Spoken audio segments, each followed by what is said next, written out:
Hello aspirants, आज हम दोबारा से जूरिस्प्रूडेंस का आगे का टॉपिक कवर करेंगे। उससे पहले प्लीज़ चैनल को लाइक और सब्सक्राइब करना मत भूलिएगा। ओके, कल हमने क्या पढ़ा था गाइस? कल हमने पढ़ा था nature and concept of law. Okay, jurisprudence के बारे में पढ़ा था। अब हम उससे आगे पढ़ेंगे, लेकिन उससे पहले थोड़ा सा आपको रिवीजन करा देते हैं। जूरिस्प्रूडेंस कहाँ से डिराइव हुआ है? लैटिन वर्ड से जूरिस्प्रूडेंशिया, यानी knowledge of law. Prudentia mean skills और नॉलेज, और इसकी डेफिनेशंस पढ़ी थी थोड़ी सी। इसको एक्सपोजिटरी जूरिस्प्रूडेंस भी कहते हैं। एक्सपोजिटरी जूरिस्प्रूडेंस होती है जो कि पास्ट और प्रेजेंट लीगल सिस्टम को डिस्कवर करती है। ओके, डेफिनेशन अल्पियन की डेफिनेशन थी observation of things human and divine. Bentham ने फॉर्मल स्ट्रक्चर को डिफाइन करता है लॉ का। स्टोन ने क्या कहा था? एक्सट्रोवर्शन। स्टोन से याद आ जाएगा एक्सट्रोवर्शन, लॉयर्स की examinations, examination of ideas, techniques of law. Okay, Austin ने क्या कहा था? प्रोविंस। सबसे मोस्ट इंपॉर्टेंट डेफिनेशन आती है ऑस्टिन की। ऑस्टन ने कहा था law is it is jurisprudence is a province of jurisprudence. Okay, the science of jurisprudence it concern with positive law. Bentham ने क्या कहा है? Formal structure of law and concept. Ulpian ने कहा है जो ह्यूमन बींग्स को ऑब्जर्व करे थी, डिवाइन को, नॉलेज को, जस्ट क्या है, अनजस्ट क्या है। और स्टोन जो लॉयर की ऑब्जर्वेशन, लॉयर की एग्जामिनेशन, प्रिंसिप्स, आइडियाज़ को डिफाइन करे। ओके, आगे अब हम देख लेते हैं दोबारा से। और जनरल और पर्टिकुलर जूरिस्प्रूडेंस क्या होता है? जनरल जो सारे लॉज को कवर करता है, और पर्टिकुलर एक पर्टिकुलर पार्ट को कवर करता है। ओके, अब ये कैल्सन की डेफिनेशन इज़ मोस्ट इंपॉर्टेंट। कल हमने दोबारा पढ़ी थी, एक बार और रिवाइज कर लेते हैं। कैल्सन ने कहा था study of systematic arrangement of principle of जो लॉ बना है उसका एक सिस्टमेटिक अरेंजमेंट करना। सालमन ने साइंस ऑफ लॉ कहा था। ऑस्टन ने कहा था पॉजिटिव लॉ, और हॉलैंड ने कहा था formal science of positive law. जो एक एक डेफिनेशन से याद आ जाएगा कि ये किसकी डेफिनेशन है। जैसे ऑस्टिन ने पॉजिटिव लॉ कहा है, इसने हॉलैंड ने formal science of positive law कहा था। कैल्सन जी ने कहा था systematic arrangement of principle of law. Allen ने scientific synthesis of principle of law. Okay, अब हमारे लॉ के जो वो थे स्टडी, इसके बारे में थोड़ा सा। It is the understanding of nature of law, actual rules of law, principles, scientific development of law. Okay, अब हम पढ़ते हैं आगे थोड़ा सा। जो अब हम आगे जहाँ पे छोड़ा था वहीं से आगे से स्टार्ट कर लेते हैं। तो हमारा इसके बाद फर्स्ट चैप्टर का था यूनिट खत्म हो जाएगी। लॉ की रिक्वायरमेंट्स क्या हैं? Okay, according to Lloyd the requirement of good definition of law should be include what is generally accepted as properly within the spheres, exclude which is universally regarded not being law. Example, the rules of a gang of dacoits excludes borderline cases. Julius Stone attempted a definition of law. He finds that various definition law cover the following 7 steps. वो कह रहे हैं कि law के अंदर वो चीज़ें आती हैं इंक्लूड्स जो हमने एक्सेप्ट कर ली हैं विद इन द हमारे दिस स्फीयर, और वो जो हमारे यूनिवर्स से बाहर है, नॉट बीइंग लॉ, जो हमारे इंडिया के लॉ से बाहर लॉ है वो। जूलियस स्टोन ने क्या डेफिनेशन 7 स्टेप्स बताए हैं। एक लॉ की बहुत कॉम्प्लेक्स फिनोमिना है। Whole can only be elaborated और नॉट डिफाइंड। कह रहे हम इसको पूरा इलेबोरेट नहीं कर सकते, ना ही इसको पूरा डिफाइन कर सकते हैं।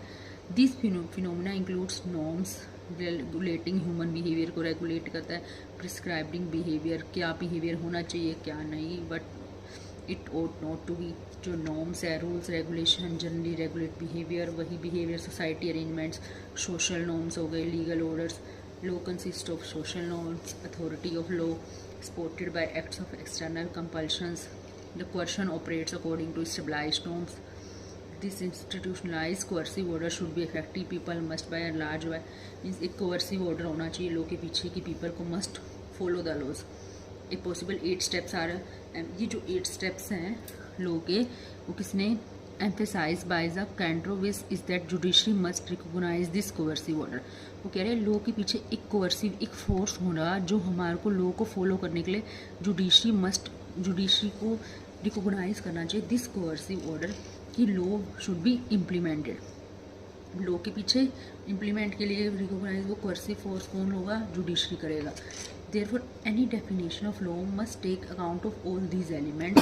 These elements are fairly represented in the following definition of law given by Patten.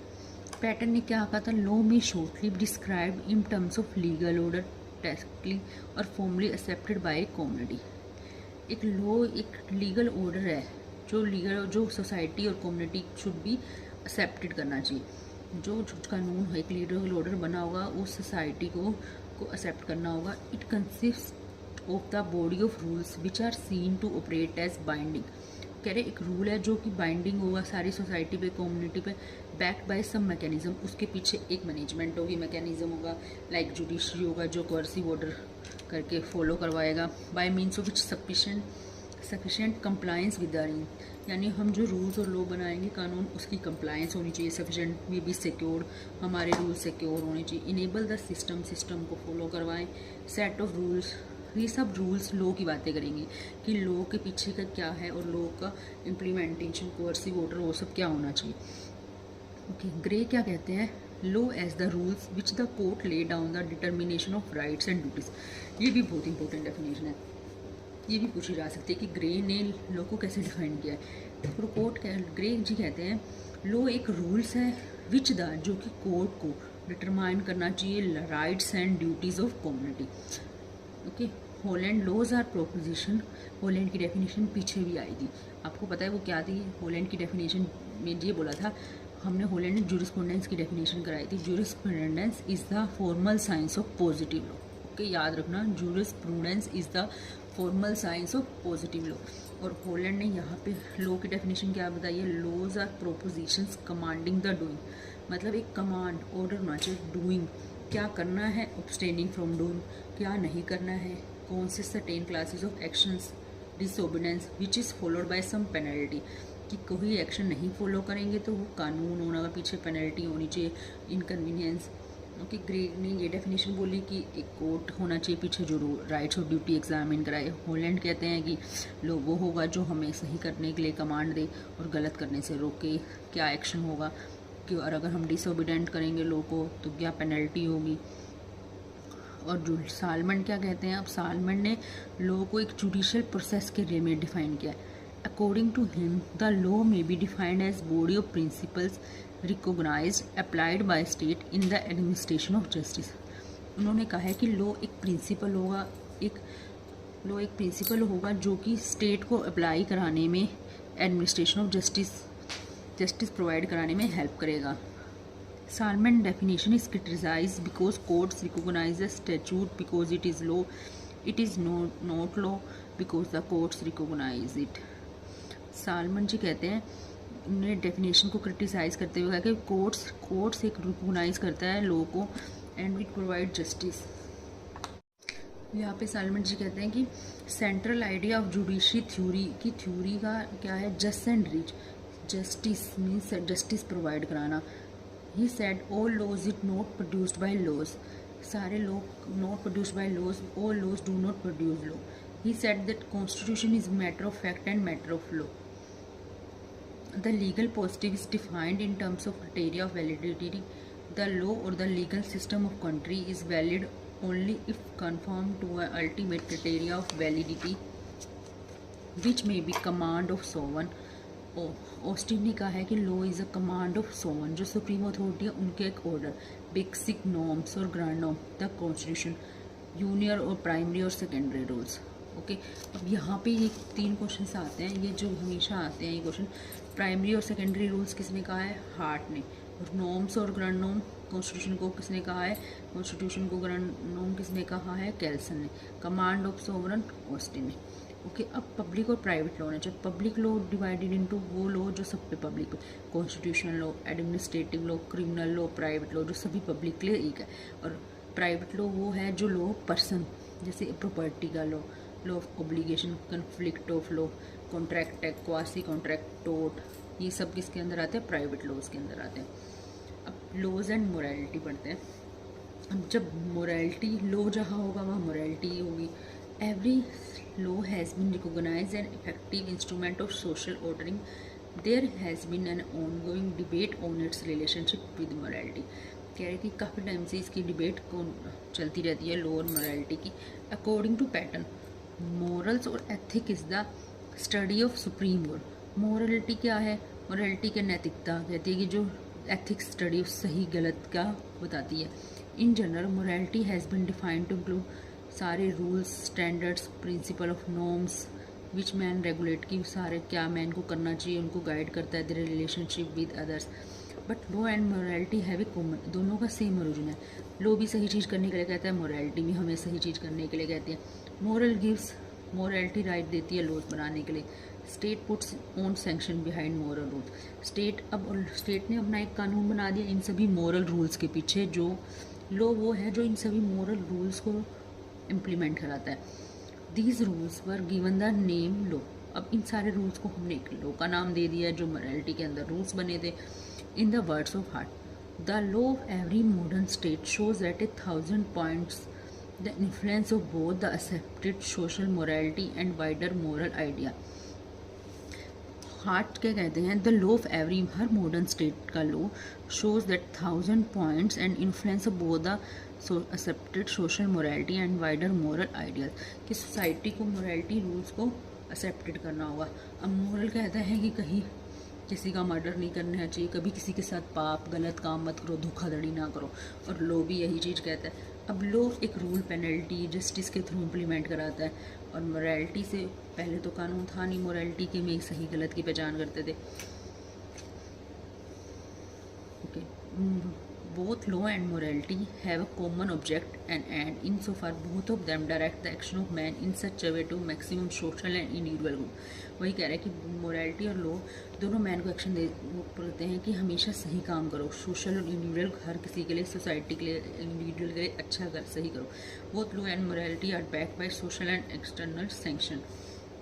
पैंथम ने क्या कहा है, लेजिस्लेशन है सेम सेंटर विद मॉरल्स। ये डेफिनेशन भी बहुत पूछी जाती है कि पैंथम लेजिस्लेशन है सेम सेंटर, कि जो हमारे लेजिस्लेशन कानून बनाना है उनका भी same centre morals, but it has not the same circumference. ये डेफिनेशन कही है बैंथम ने। मोरालिटी एक बेस है, लॉ बना है पहले मोरालिटी, फिर उसके ऊपर एक लॉ बना। Morality is generally the basis of law. Illegal जैसे murder, theft etcetera is immoral, but there are immoral act such as sexual relationship बनाना between two unmarried adults, hard heartedness, ingratitude, किसी के लिए दया ना दिखाना, which are immoral but are not illegal. जैसे कि ये भी गलत है कि किसी को कोई रोड करो, कोई गिर जाता है, उसको धक्का दिया किसी ने तो ना मदद ना करना, तो इमोरल के अंदर आता है, बट ये कानून नहीं है। अगर हमने सामने से देखा है कि किसी का एक्सीडेंट हो रखा है, हमने देख के उसको छोड़ दिया, उसको नहीं संभाला एक्सीडेंट के बाद, तो वो इमोरलिटी के अंदर आती है। लेकिन अगर हाँ वो वो एक कानून नहीं है कि हमारी ड्यूटी थी, नहीं हाँ कानून नहीं बना कि हमने किसी को देखा है तो हम उसको उठा के हॉस्पिटल तक ले जाए, वो मोरल और इमोरल एक्ट्स के अंदर आता है। Okay, similarly there may be laws which are not based, ऐसे लॉज भी हैं जो मोरल्स पे नहीं बने, और some laws may have been oppose to morals के अपोज होते हैं, जैसे ट्रैफिक लॉज बने हुए हैं, technical matters. Morals as test of law, several jurists have observed that law must conform to morals, and the laws which does not conform to morals some may be disobeyed, and the government which makes such law should be overthrown. Pattern is, if the law lags behind popular standard, it falls into disrepute. The legal standards are too high, there are great difficulties of enforcement। कह रहे हैं कि ऐसे कानून जो behind some popular standard, it falls into, जो ऐसे laws जो नहीं सबके लिए इम्प्लीमेंट होते वो लोग नहीं फॉलो करेंगे उनको। इफ द लोकल, उनका अगर स्टैंडर्ड बहुत ज़्यादा हाई होगा तो उनके इन्फोर्समेंट में बहुत मुश्किल होगी। Morals as end of law, according to some jurist purpose of law is to the justice, और justice is the end of law. Paton ने क्या कहा है, justice is the end of law. In its particular sense the word justice is based on, justice भी moral, अगर law morals पे based है तो जस्टिस भी मॉरल्स पे बेस्ड होगा। Therefore, such morals being part of justice becomes end of justice. The end which the preamble of our constitution tries to achieve are the morals। हमारा preamble of constitution जो कोशिश कर रहा है वो morals को अचीव करने की और कानून बनाने की कोशिश कर रहा है। ओके, अब इसमें दो लॉ एंड मोरालिटी के दो डेफिनेशंस है जो कि मोस्ट इंपॉर्टेंट है, मैं दोबारा बता देती हूँ। एक तो बैंथम ने क्या कहा था, legislation has the same centre with morality but it has not the same circumference. Okay, और सेकंड डेफिनेशन है कि पैटर्न की, उन्होंने क्या कहा था, justice is the end of law. Pattern की डेफिनेशन और एक बैंथम की डेफिनेशन, ये दोनों इसमें याद कर लेना। और एक हार्ट की कम आती है, ऐसे बता देती हूँ फिर भी। The law of every modern state show at 1,000 points the influence of the both accepted social morality and wider moral ideas. But lower morality पे ये दो डेफिनेशंस है, जो बेंथम की और पैटन की। हेलो गाइस, अब दोबारा से हम स्टार्ट कर देते हैं स्कूल्स ऑफ ज्यूरिस्प्रूडेंस। ओके, मैं दोबारा से कह रही हूँ आपको, please like and subscribe my channel और कमेंट करिए अगर मेरी से कोई गलती है, कुछ भी है, और आपको कोई क्वेश्चन पूछना है दोबारा, या कोई डेफिनेशंस कुछ नहीं समझ आया तो आप दोबारा कमेंट करके मैसेज में पूछ सकते हैं। ओके, हम सेकंड चैप्टर में पढ़ेंगे schools of jurisprudence. Second unit है ये नेट के एग्ज़ाम की। ओके, अब हम स्कूल्स में पढ़ेंगे एनालिटिकल स्कूल और Bentham concept of law. Okay, पहले तो एनालिटिकल स्कूल पढ़ लेते हैं। एनालिटिकल यानी इम्पेरेटिव पॉजिटिव स्कूल। ओके, इसमें ना एनालिटिकल स्कूल्स में जो हर राइटर्स ने अपने अपने एक कंसेप्ट दिए हैं लॉ के रिगार्डिंग। एनालिटिकल स्कूल क्या डिफाइन करता है? Positivity in its approach to the legal problems in the society. वो कह रहा है कि एक पॉजिटिव जो सोसाइटी के अंदर लीगल प्रॉब्लम्स है उसकी एक पॉजिटिव अप्रोच प्रोवाइड करता है। It concentrates on thing as they are not as they ought to be. वो बताता है कि क्या है, चीज़ें क्या हैं, ना कि जो चीज़ें होनी नहीं चाहिए। The main concern of positivism is the law that is actually find. इसका कंसर्न क्या? मेन लॉ को डिफाइन करना जो that it is actually found positum and not the ideal law. The most important legal sources are, हमारे सबसे important legal sources are legislation, judicial precedents and customary law. This school dominant in England lays down the essential element that go to make up the whole fabric of law, state sovereignty and the administration of justice. The motto of analytical school is ubi civitas ibi lex, means where there is state there will not be anarchy, कि जहाँ पे state होगा वहाँ पे दंगा नहीं होगा, anarchy नहीं होगी। State is a necessary evil. The main proponents of the schools are, अब उनके मेन एक्सपर्ट्स जिन्होंने अपनी डेफिनेशन दी हैं वो लोग के स्कूल के एनालिटिकल स्कूल के बेंथम, हॉलैंड, ऑस्टिन और सालमन। अब पहले तो एनालिटिकल स्कूल है, एक पॉजिटिव लॉ को अप्रोच करता है कि लॉ क्या है। उन्होंने कहा है कि मोस्ट इंपॉर्टेंट लीगल सोर्सेज क्या हमारे, legislation, judicial precedents, customary law. Okay, और ये डेफिनेशन किसने दी है? एनालिटिकल स्कूल इज यूपी सिविटस इबी लेक्स, यानी where there is a state there will not be anarchy. Okay, अब हम पढ़ते हैं Bentham concept of law. Bentham ji ने क्या कहा था? Truly speaking Bentham the founder of positivism. Bentham की founder of positivism should be considered the father of analytical positivism, कि बेंथम जी को जाना जाता है फादर ऑफ एनालिटिकल पॉजिटिविज्म के father Bentham and not Austin. It is commonly believed, कह रहा है कि ऑस्टिन नहीं है, फादर ऑफ एनालिटिकल पॉजिटिविज्म के बेंथम है, जो कि ऑस्टिन को कहा जाता है, ऐसा कॉमनली कई लोग जानते हैं। In fact Austin owes much to Bentham. He was a champion of Austin, वैसे कह रहे हैं ऑस्टिन जी ने ज़्यादा बताया बेंथम से। He was a champion of codified law, legislation की चैम्पियन है। Bentham work was intended to provide the indispensable introduction of a civil code. Paton ji कहते हैं कि बेंथम का जो वर्क था टू प्रोवाइड इंडिस्पेंसिबल एक सिविल कोड को कैसे इंट्रोडक्शन हुई, कैसे इंट्रोड्यूस किया गया, वो बेंथम बताते हैं। और ऑस्टिन और father of analytical positivism Bentham ji को कहा जाता है। Bentham distinguish expositorial jurisprudence, what is the law, from censorial jurisprudence. अब एक्सपोजिटोरियल ज्यूरिस्प्रूडेंस मीन्स क्या लॉ क्या है, और from censorial jurisprudence means what the law ought to be, law को क्या होना चाहिए। Okay, his concept of law is imperative one, therefore law is assemblage of signed declaration of volition conceived adopted by sovereign in a state while supporting the economic principles of laissez-faire, yani minimum interference of state in the economic activities of individuals. He propounded the principle of utilitarianism. The proper end of every law is the promotion of the greatest happiness in the greater number. He defined utility as the property of tendency of a thing to prevent some evil और procure some good pleasure etcetera. अब Bentham ने बहुत सारी चीज़ें कही हैं। उन्होंने कहा है कि लॉ क्या होना चाहिए, expository means what the law is, और व्हाट ought टू बी क्या होना चाहिए। उनका एक कंसेप्ट है कि लॉ इज़ एक साइंस डिक्लेरेशन क्या वायलेशन है उनकी असेंबलेंज करना। उन्होंने एक इकोनॉमिक प्रिंसिपल्स के भी बताया, जैसे लासेस-फेयर आपने पढ़ा होगा 11th-12th में भी था। लासेस-फेयर मिनिमम की स्टेट की कम इंटरफेरेंस होनी चाहिए इकोनॉमिक एक्टिविटीज़ में। He propounded the principle of utilitarian, मतलब good habits. The proper end of every law का एंड क्या है कि ग्रेटेस्ट हैप्पीनेस मिले, एंड ग्रेटेस्ट नंबर पे। He defined utility as the property और tendency of a thinking, some बुरी चीज़ों को रोकना और कुछ अच्छी चीज़ों को होने देना। Some procure good some good. According to him the function of law must be to meet these ends to provide subsistence.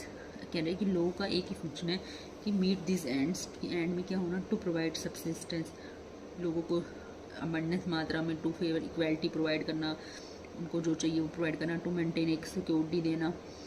Bentham doctrine of hedonism or theory of pain and pleasure has been criticized on the ground that pleasure and pain cannot be final test of the adequacy of law।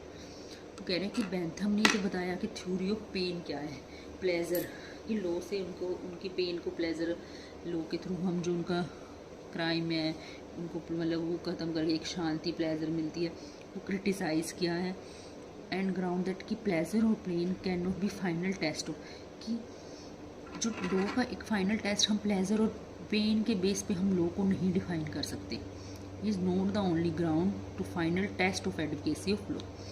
कि Bentham is the father of analytical positivism. उन्होंने happiness, pleasure, pain, laissez faire, एक 3-4 concept बताए। Okay, अब हम पढ़ते हैं जो ऑस्टिनियन concept of law. Austin के अभी काफ़ी लंबा है, बैंथम ने तो इतना कुछ नहीं कहा, लेकिन ऑस्टिन ने बहुत सारी कंसेप्ट्स क्लियर इसमें बोले हैं। और बैंथम ऑस्टिन के साथ इतने सारे ऑथर्स ने उनको क्रिटिसाइज़ भी किया है। Okay, Austin, John Austin was a lecturer in London university. He applied analytical method. Law should be carefully studied and analysed and the principle. उन्होंने कहा है कि law should be carefully studied and analysed and principles underline there should be find out. Okay guys, अभी आज हम इतना ही पढ़ लेते हैं क्योंकि ऑस्टिन कंसेप्ट ऑफ लॉ काफ़ी लंबा है, वो हम कल डिस्कस करेंगे। ओके गाइस, बने रहिएगा और प्लीज़ मेरे चैनल को लाइक और सब्सक्राइब करना मत भूलिएगा। और कल मैं आपसे एक डेफिनेशन पूछूंगी, उसका आप बताना कि ये डेफिनेशन किसने कही थी। और हम सब जब ज्यूरिस्प्रूडेंस चैप्टर कंप्लीट कर लेंगे तो उसके बाद हम क्वेश्चन आंसर पे भी डिस्कस कर लेंगे एक बार, क्योंकि इसमें और आपको बुक जो सजेस्ट करूँगी मैं, आप एक के जैन की बुक ले सकते हैं जो नेट के एग्ज़ाम की हैं। न्यू एडिशन आ चुका है, क्योंकि मेरे पास तो अभी इसका इतना पुराना एडिशन है, और मैंने जब क्लियर किया था तो मेरा फर्स्ट अटैम्प्ट में नेट क्लियर हो गया था, क्योंकि नेट में international law, public inter, jurisprudence, constitution, अगर आप इन 3-4 सब्जेक्ट्स पे अच्छी कमांड होगी, वैसे बाकी सब्जेक्ट्स पे तो हो ही जाता है, ये तीनों सब्जेक्ट्स काफ़ी थोड़े से टफ है, तो इजीली क्लियर हो जाएगा आपका।